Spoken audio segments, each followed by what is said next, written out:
السلام علیکم ورحمۃ اللہ وبرکاتہ۔ تعلیم القرآن کلاس نمبر 33، سورۃ البقرہ آیت نمبر 31 سے آج آغاز ہوگا۔ اعوذ باللہ من الشیطان الرجیم، بسم اللہ الرحمن الرحیم۔ وَإِذْ قَالَ رَبُّكَ لِلْمَلَائِكَةِ إِنِّي جَاعِلٌ فِي الْأَرْضِ خَلِيفَةً قَالُوا أَتَجْعَلُ فِيهَا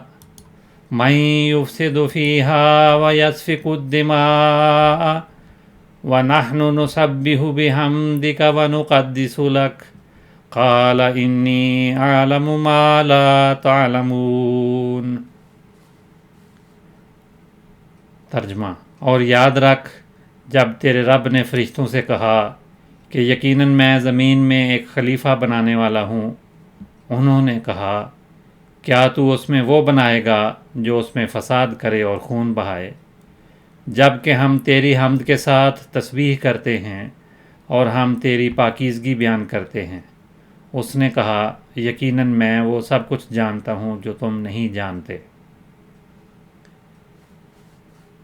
با محاورہ ترجمے کے بعد میں اب لفظاً اس آیت کا ترجمہ دہراتا ہوں، اور اس کے بعد جو مشکل الفاظ گزشتہ کلاس میں مکمل نہیں ہو سکے تھے ان کو ہم دیکھیں گے۔ وَإِذْ اور جب، واو حرف عاطف ہے، اس میں ظرف ہے اور اس کے معنی ہوتے ہیں جب۔ قالا کہا، ربو کا تیرے رب نے، للملائکۃ فرشتوں سے، اس میں لام حرف جار ہے اور الملائکہ مجرور ہے، اور ملائکہ کے معنی فرشتے، تو فرشتوں سے کہا۔ انی جاعل یقیناً میں، انی یقیناً میں، جاعل بنانے والا ہوں، فی الارض زمین میں، خلیفہ ایک خلیفہ۔ قالو انہوں نے کہا یا انہوں نے جواب دیا۔ جب ایک دفعہ قالا ایک طرف سے ہو اور دوسری طرف سے اس کے مقابل میں قالا آئے تو بالعموم جواب دینے یا جواب میں کوئی بات کہنے کے بارے میں یہ لفظ استعمال ہوتا ہے۔ قالو انہوں نے کہا، اتجعل کیا تو بنائے گا، حرف استفہام ہے، کیا، تجعل تو بنائے گا، اسی تجعل سے یہ جعل یجعل، جاعل اسم فاعل ہم پہلے یہ پڑھ چکے ہیں، جاعل اسم فاعل ہے اور تجعل فعل مضارع ہے اور واحد مذکر مخاطب کا صیغہ ہے۔ فیہا، فی حرف جار میں، ہا اس، ہا کی ضمیر زمین کے لیے ہے، اس میں یعنی زمین میں تو بنائے گا۔ من یفسد فیہا، من جو، یفسد فساد کرے گا، فیہا اس میں یعنی زمین میں، و اور، یسفک وہ بہائے گا، الدماء خون، کیا تو اس میں وہ بنائے گا جو اس میں فساد کرے اور خون بہائے۔ و حالانکہ، اس واو کا ترجمہ ہم بالعموم حالانکہ کرتے ہیں، و اور یا حالانکہ، نحن ہم، یہ ضمیر ہے جمع متکلم کے لیے ہم، نسبح ہم تسبیح کرتے ہیں، اس کے اندر ضمیر موجود ہے لیکن فاعل چونکہ ہم پہلے اس سے آ چکا ہے اس لیے دوبارہ ہم کہنے کی ضرورت نہیں ہوتی، اس ضمیر کا ترجمہ نہیں ہوتا جب کوئی ظاہر اسم یا ظاہر ضمیر موجود ہو۔ نسبح ہم تسبیح کرتے ہیں، بحمدک تیری حمد کے ساتھ، نسبح فعل مضارع ہے، جمع متکلم کا صیغہ ہے، بے حرف جار اور حمد تعریف یا حمد کا تیری یہ ضمیر ہے، اور یہاں پر مجرور ضمیر استعمال ہوئی ہے کیونکہ یہ مضاف الیہ ہے۔ جب کہ یا حالانکہ ہم تیری حمد کے ساتھ تیری تسبیح کرتے ہیں، و اور نقدسو ہم پاکیزگی بیان کرتے ہیں، قدسہ یقدسو یہ بھی نسبح کی طرح فعل مضارع جمع متکلم کا صیغہ ہے، اور اس میں بھی پاکیزگی بیان کرنا، تسبیح بھی ایک طرح سے پاکیزگی ہے، اور تقدیس بھی پاکیزگی بیان کرنا، دوسری چیزوں جو دنیا داری کی یا دنیا کی علائش یا عیوب ہیں ان سے پاکیزہ ٹھہرانا، یہ اس کے معنی ہوتے ہیں۔ نقدس و ہم پاکیزگی بیان کرتے ہیں، لاکا تیری، یہاں بھی یہ دو الفاظ ہیں، لام حرف جار ہے اور کا ضمیر مجرور ہے، تیری، ہم تیری پاکیزگی بیان کرتے ہیں۔ قالا، اس نے کہا، یا اللہ تعالیٰ نے جواباً ان کو کہا، انی، یقیناً میں، اعلم، جاننے والا ہوں، جانتا ہوں، یہ تفضیل کا صیغہ کہلاتا ہے، افعلو کا وزن ہے زیادہ جاننے والا، میں زیادہ جانتا ہوں یا سب کچھ جانتا ہوں۔ کیا جانتا ہوں؟ اس کا مفعول یا معمول ہے ما لا تعلمون، ما موصولہ ہے جو، لا نہیں، تعلمون تم جانتے، ما موصولہ ہے، اسم کے معنوں میں یہ آتا ہے جو، لا یہ حرف ہے، نفی کا کلمہ ہے اور فعل مضارع پہ اور بعض اوقات ماضی پہ بھی داخل ہوتا ہے۔ تعلمون تم جانتے ہو، لا تعلمون تم نہیں جانتے، علم سے تعلمون ہے تم جانتے ہو، اور یہ جمع مذکر مخاطب کا صیغہ ہے، تم جانتے ہو، اور لا لگنے سے تم نہیں جانتے، وہ سب کچھ جو تم نہیں جانتے۔ اس آیت کے ابتدائی حصے کے مشکل الفاظ کی تشریح پہلے ہو چکی ہے، اب ہم آگے بڑھتے ہیں۔ اس میں اتجعل فیہا من یفسد فیہا کے الفاظ آئے ہیں۔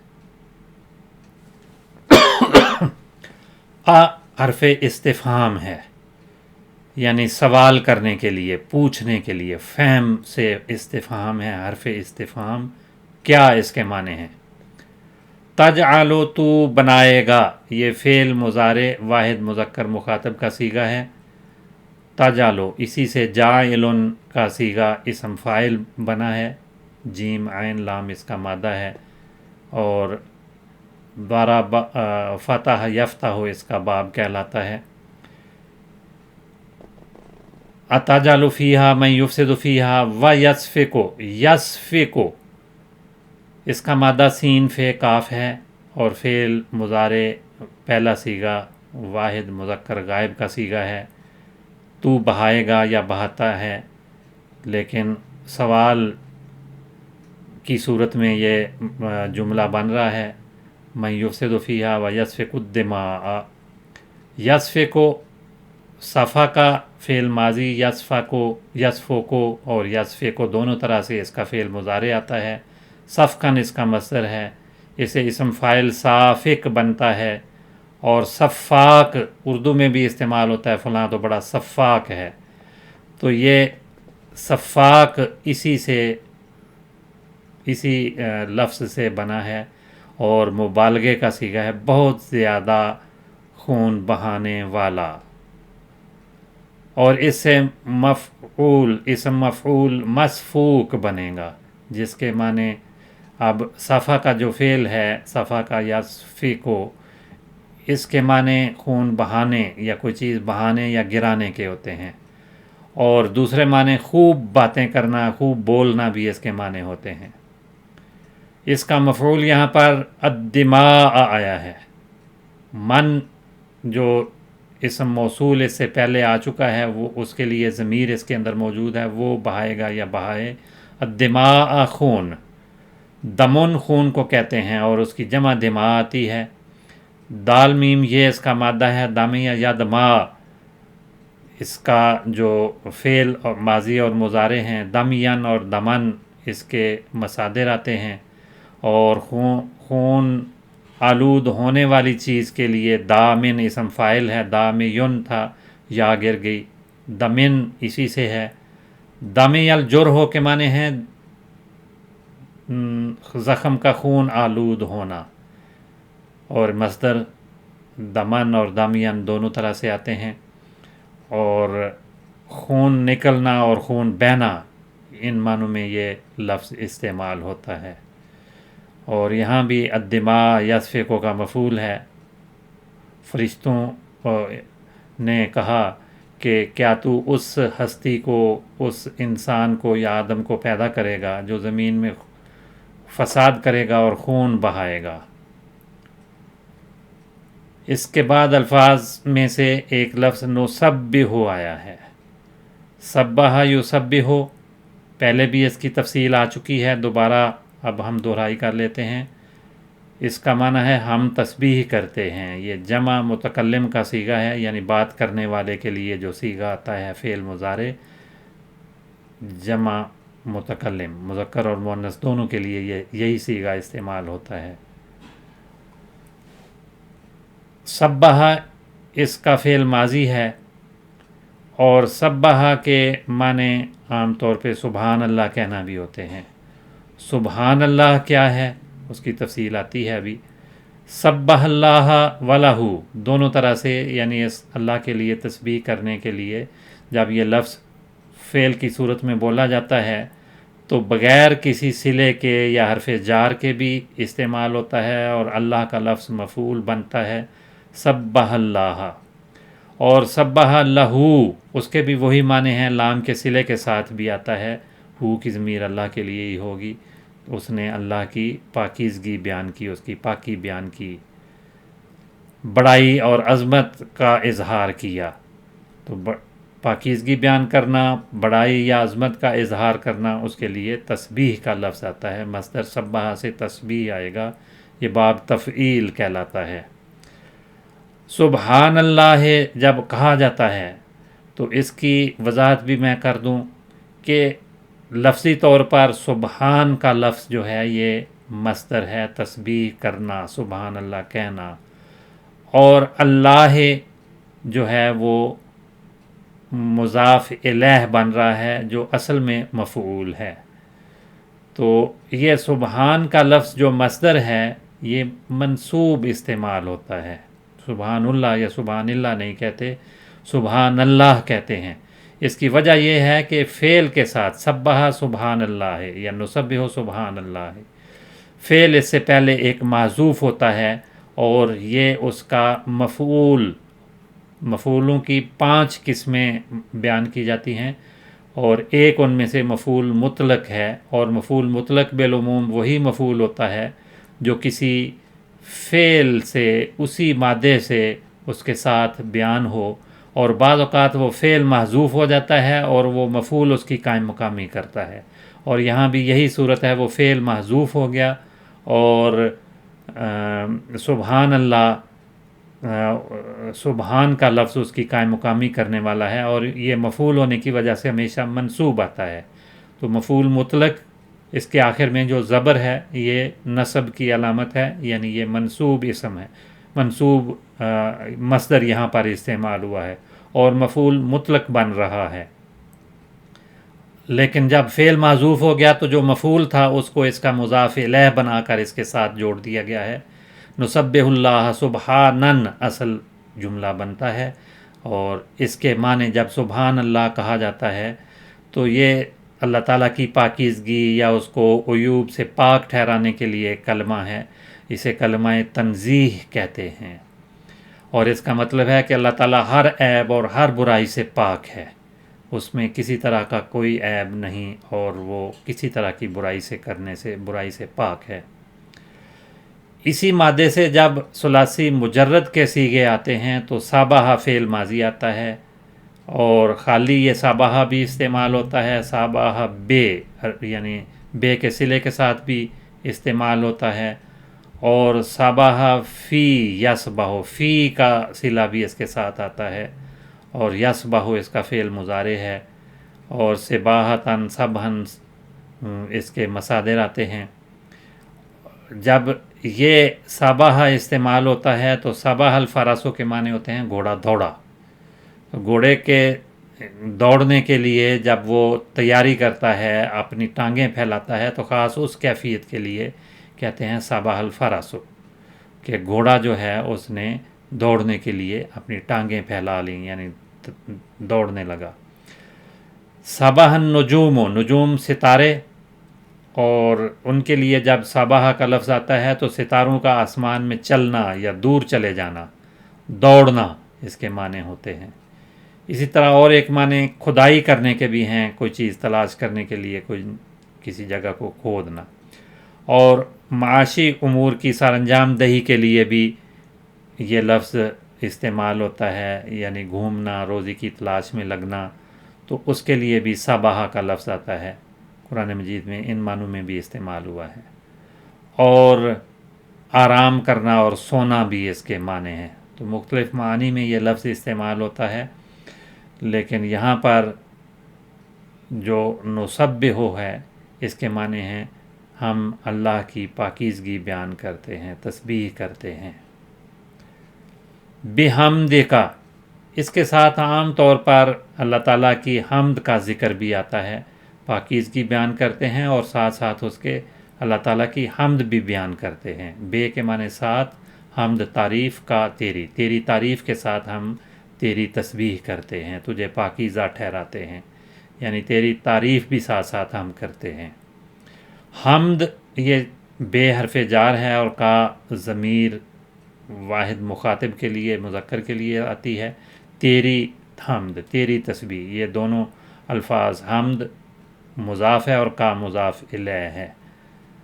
اور بے حرف جار اس سے پہلے آیا ہے، اس کی وجہ سے حمد جو ہے وہ مجرور ہے۔ حمد کا جو فعل ہے وہ حامدہ آتا ہے، حامیم دال اس کا مادہ ہے، اور حامدہ یحمدو، نحمدو اسی سے ہم پڑھتے ہیں، نحمدہ و نصلی، اور حمدن اس کا مصدر ہے جو اسم کے طور پہ بھی استعمال ہوتا ہے تعریف کے معنوں میں، اور مصدر کے طور پر اس کے معنی ہے تعریف کرنا، اور اس سے اسم فاعل حامد، عام طور پہ نام بھی لوگ رکھتے ہیں، حامد حمد کرنے والا، اور مفعول سے بنتا ہے محمود۔ اسی طرح سے حمید کا صیغہ، فعیل کا وزن بھی اسم مفعول کے معنوں میں استعمال ہوتا ہے، تو اس کے معنی بھی ہیں جس کی تعریف کی جائے۔ تو حمیدہ یحمدو کے معنی ہوتے ہیں تعریف کرنا، کسی بات کو سراہنا، اور حمد کا جو مصدر ہے وہ حسن فعل کے لیے بھی استعمال ہوتا ہے، حسن فعل پر کسی کی تعریف جب کی جائے، ستائش کی جائے، اور محض تعریف یا شکر کے لیے بھی یہ لفظ بولا جاتا ہے۔ اور اسی سے حمدہ فعل بھی آتا ہے، جس سے محمد اسم مفعول بنتا ہے، جس کے معنی ہیں بہت تعریف کیا جانے والا، جس کی بہت زیادہ تعریف کی جائے۔ حضور صلی اللہ علیہ وسلم کا نام محمد بنیادی طور پر یہ اشارہ کرنے کے لیے ہے کہ آپ کی بہت زیادہ تعریف کی جائے گی جتنی تعریف کسی اور کی نہیں کی گئی، اور حضور صلی اللہ علیہ وسلم کا اسم مبارک بھی یہ ہے، اور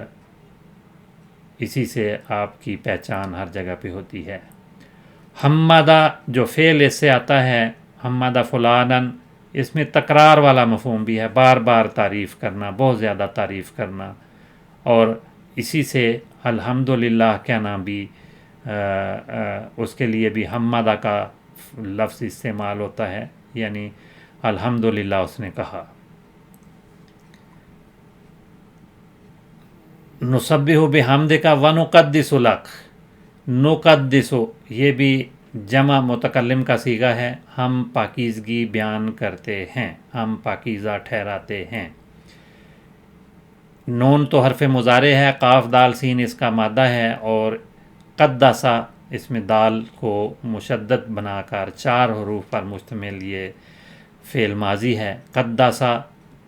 اور باب تفعیل کہلائے گا۔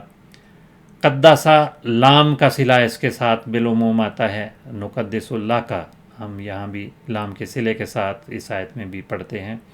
یقدس فعل مضارع ہے، تقدیساً اس کا مصدر ہے، اور جو پاکیزگی بیان کرنے والا یعنی اسم فاعل اس سے بنے گا وہ مقدس ہے، دال کی زیر کے ساتھ، اور اسم مفعول اس سے بنتا ہے مقدس، دال کی زبر کے ساتھ، مقدس اور مقدس، یہ اسم فاعل اور اسم مفعول کی نشانی یہی ہے کہ آخری حرف تو سین ہے، اس سے پہلے اگر زیر آئے گی تو وہ اسم فاعل کہلائے گا، اور اگر اس سے پہلے زبر آ جائے گی، فتح آ جائے گی، تو وہ اسم مفعول ہوتا ہے۔ مقدس کے معنی ہے پاکیزگی بیان کرنے والا، اور مقدس جس کی پاکیزگی بیان کی جائے، جس کو پاکیزہ ٹھہرایا جائے، اور مقدس مقامات بھی اسی سے لفظ بولا جاتا ہے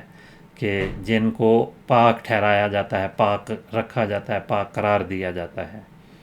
تو اللہ تعالیٰ کے لیے مخصوص جو جگہیں ہیں وہ ساری مقدس ہوتی ہیں، اس وجہ سے ان کو مقدس کہا جاتا ہے۔ اللہ تعالیٰ کے مقدس بندے جن کو اللہ تعالیٰ پاک ٹھہرا دے وہ مقدس بندے بن جاتے ہیں۔ قدس اللہ، اسی سے جب اللہ کو مفعول بنا کے فعل ماضی لایا جاتا ہے تو اس کے معنی ہوتے ہیں اللہ کو ان تمام چیزوں سے بلند اور بری ماننا جو اس کی شان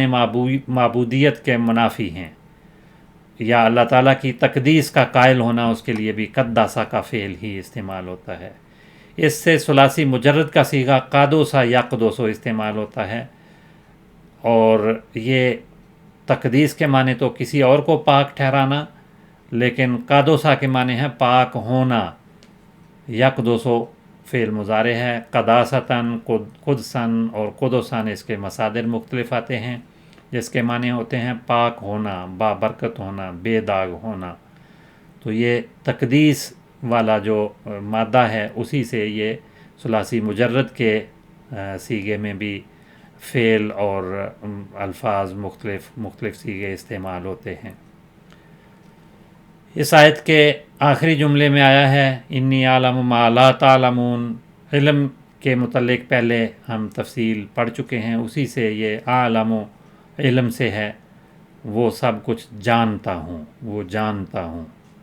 یہ اسم تفضیل ہے یا اسم مبالغہ، دونوں صیغے اس کو قرار دیا جاتا ہے، اور اس سے فعل ماضی عالمہ آتا ہے، اور عالمہ بغیر صلے کے بھی اور بے کے صلے کے ساتھ بھی استعمال ہوتا ہے۔ یعلم اس کا فعل مضارع ہے، علماً اس کا مصدر ہے، اور اسی سے اسم فاعل عالم، عالمن بنتا ہے، اور عالم کی جمع علماء آتی ہے، اور اسم مفعول اس سے معلوم آتا ہے، اور علم جو اس کا مصدر ہے اسم کے طور پہ بھی استعمال ہوتا ہے، اور اس کی جمع علوم آتی ہے۔ علم کے معنی ہیں کسی چیز کا ادراک پا لینا، اس کی حقیقت کو جان لینا، اور جہالت کی ضد کو بھی علم کہا جاتا ہے، واقفیت یا تعلیم کسی چیز کی، اس کے لیے علم کا لفظ بولا جاتا ہے۔ اور دوسرے معنی علم کے خدا تعالیٰ کا وہ نور جسے وہ اپنے جس بندے کے قلب میں چاہتا ہے ڈال دیتا ہے، اسے بھی علم کہا جاتا ہے۔ اور علم ایسے اصول کلیہ اور مجموعہ مسائل کو بھی کہا جاتا ہے جو کسی خاص جہت سے متعلق ہوں، جیسے علم الکلام، علم النحو، علم العرض، علم الکونیات، علم الآثار وغیرہ۔ تو یہ مختلف معنی میں علم کا لفظ استعمال ہوتا ہے، اور اسی میں خاص ایک اللہ تعالیٰ کی ذات کا علم، اس کی صفات کا علم، اس کی پہچان جب ہو جائے تو اسے اس کے اعلیٰ درجے کو معرفت کہا جاتا ہے۔ تو آج کا سبق ہم اسی پہ مکمل کرتے ہیں، اور کچھ وقت ہم صرف نحو کے لیے مخصوص کرتے ہیں، اور آج ہم جملہ کیا ہوتا ہے اس کے متعلق کچھ جانیں گے۔ گزشتہ کلاسز میں مرکبات، یعنی وہ مرکبات جو الفاظ کو ملا کر بنائے جاتے ہیں، اس کی کچھ تفصیل پڑھ چکے ہیں۔ اس میں مرکب اضافی، مرکب توصیفی اور مرکب مزجی وغیرہ، یہ مختلف مرکبات ہم نے پڑھے تھے، مرکب بنائی، مرکب مزجی۔ وہ چونکہ پورے معنی یعنی مرکب تو ہے لیکن مرکب مفیدہ نہیں کہلاتے، لیکن جملہ جو ہے وہ مرکب مفیدہ یا مرکب تام کہلاتا ہے، کیونکہ وہ پورے معنی دیتا ہے کہ کوئی بات کسی چیز کے بارے میں مکمل کہی جاتی ہے، تو اسے جملہ کہتے ہیں۔ اور دو قسم کے جملے ہم پہلے ذکر بار بار ہوتا رہا ہے، پڑھتے رہے ہیں کہ جملہ فعلیہ یا جملہ اسمیہ۔ تو جملہ فعلیہ کی بات جب ہم کرتے ہیں تو جملہ فعلیہ وہ جملہ ہے جس میں فعل، فاعل یا فعل اور نائب فاعل آ جائے، تو اس کو جملہ فعلیہ کہتے ہیں۔ اس کے ساتھ مزید بعض الفاظ بھی شامل ہو جاتے ہیں، لیکن بنیادی طور پہ ان دو کا ہونا ضروری ہے، یعنی فعل اور اس کا فاعل ہوں یا فعل اور اس کا نائب فاعل ہوں۔ اب تفصیل ہم دیکھیں گے کہ فاعل کیا ہے، نائب فاعل کیا ہے۔ قال اللہ، اس میں قال فعل ہے اور اللہ اس کا فاعل ہے۔ تو قال اللہ، اللہ نے کہا، یہ ایک جملہ مفیدہ یا جملہ ہے، اور اس کا اسمیہ اور فعلیہ میں سے جو قسم ہے وہ جملہ فعلیہ کہلائے گا، کیونکہ یہ اس میں فعل اور فاعل موجود ہے۔ اسی طرح سے کتب صوم، روزہ فرض کیا گیا۔ کتبہ فعل مجہول ہے اور صوم یہ اس کا نائب فاعل ہے۔ کیا فرض کیا گیا؟ روزہ۔ اس میں یہ یاد رکھنے کی بات ہے کہ جو کام کو کرنے والا ہو وہ تو فاعل کہلاتا ہے، اور جب فعل کے بعد کام کرنے والے کا ذکر موجود نہ ہو بلکہ جس پر کام ہوا ہے وہ آ جائے تو اس کو نائب فاعل کہا جاتا ہے، اور اعراب دونوں کے رفع ہوتے ہیں، یعنی آخر میں دونوں کے پیش آتی ہے۔ پیش یا اور جو رفع کی علامات ہیں ان میں سے کوئی بھی علامت آ سکتی ہے، بنیادی علامت ان میں سے پیش ہے، اس لیے پیش کا ذکر ہو رہا ہے۔ قال اللہ، اللہ نے کہا، کتب صوم، روزہ فرض کیا گیا۔ فرض کرنے والا کون ہے؟ اللہ ہے، لیکن اس کا ذکر جملے میں نہیں ہے، اس وجہ سے اس کو نائب فاعل کہا جاتا ہے۔ مفعول جو اصل میں تھا وہ فاعل کی جگہ پہ آ جاتا ہے، تو اسے نائب الفاعل یا نائب فاعل کہا جاتا ہے۔ اس کے جو قواعد بنیں گے وہ اس طرح سے ہے کہ جس اسم کی طرف فعل معروف کی اسناد ہو، فعل معروف قال فعل معروف ہے اور اللہ کی طرف اس کا اسناد یعنی اس کا تعلق بنا ہے، تو یہ فاعل ہوگا۔ جس اسم کی طرف فعل معروف کی اسناد ہو اسے فاعل، اور جس اسم کی طرف فعل مجہول کی اسناد ہو، صوم کی طرف کتبہ فعل مجہول کی اسناد ہے، فعل مجہول کو اس کے ساتھ جوڑا گیا ہے، تو ایسے اسم کو، صوم کو، جیسے یہاں صوم ہے، اسے نائب الفاعل کہیں گے۔ تو یہ فاعل اور نائب فاعل کی پہچان ہے، اور یہ دونوں ہمیشہ مرفوع ہوتے ہیں، پہلے ذکر ہو گیا، تو یہ دونوں مرفوع استعمال ہوتے ہیں۔ لمع البرق، بجلی چمکی، اس میں برق جو ہے یہ فاعل ہے اور لمع فعل معروف ہے، تو فعل معروف اور اس کا فاعل مل کر ایک جملہ مفیدہ بنے، جملہ فعلیہ ہے۔ سمع صوتن، سمع سنا گیا، سنی گئی، صوتن آواز، تو یہ فعل مجہول کی طرف صوت کا تعلق بنا، اس کے ساتھ اس کو جوڑا گیا ہے، تو صوت نائب الفاعل ہے، سمع فعل مجہول ہے۔ جعلت قرۃ عینی فی الصلاۃ، جعلت یہ بھی فعل مجہول ہے اور قرہ یہ اس کا نائب الفاعل ہے، کیونکہ اس کا تعلق فعل مجہول کے ساتھ جوڑا گیا تو یہ نائب الفاعل ہے۔ جعلت قرۃ عینی، یہ قرہ جو ہے یہ یہاں پر مضاف ہے، عین مضاف الیہ ہے، اور عین جو ہے آنکھ وہ خود مضاف ہے اور یا متکلم اس کے ساتھ مضاف الیہ ہے، اور ان کو یہ تین جو الفاظ ہیں ان کو آپس میں اس طرح سے اضافت کے تعلق کے ساتھ جوڑا گیا ہے۔ تو جعلت قرۃ عینی، میری آنکھ کی ٹھنڈک بنائی گئی ہے، کہاں؟ فی الصلاۃ، نماز میں، فی حرف جار ہے، الصلاۃ مجرور ہے، نماز میں، تو یہ پورا جملہ ہے، یہ بھی اس میں نائب فاعل بیان ہو گیا، یہ فعل مجہول ہے. تو یہ ساری مثالیں جملہ فعلیہ کی ہیں. اور یہ بھی یاد رکھیں، اب چونکہ وقت ختم ہو رہا ہے اس لیے اسی پہ ہم آج کی کلاس کو ختم کرتے ہیں. باقی انشاءاللہ تعالی تفصیل اگلی کلاس میں. السلام علیکم ورحمۃ اللہ وبرکاتہ.